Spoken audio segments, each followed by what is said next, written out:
Welcome to Supathya. Today I am going to tell you how to reduce excess salt in idli batter. There are two things we can do when salt is excess in the batter. First method, we can adjust the levels of the salt in the same idli batter and make use of it for idlis.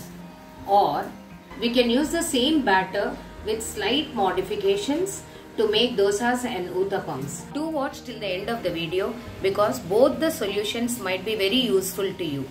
Supposing we have 1 liter of salted idli batter, we can always soak 1 glass of rice or idli rava plus 1/4 glass of urad dal and grind it nicely without salt and then add this to the original salted batter. Leave it to ferment for an hour or two and then you can make idlis as usual. In the place of soaking rice or idli rava, you can always soak poha or suji or Bombay rava to make the mixing. Now let us look at the second solution.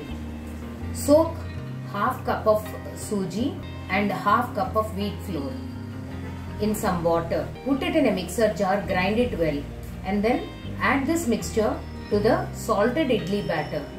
Mix well. Now you can add some ingredients like some chopped coriander leaves, 1 or 2 green chilies slit, hing, dilute it, then make dosas. Hope you find the video useful. Thank you for watching.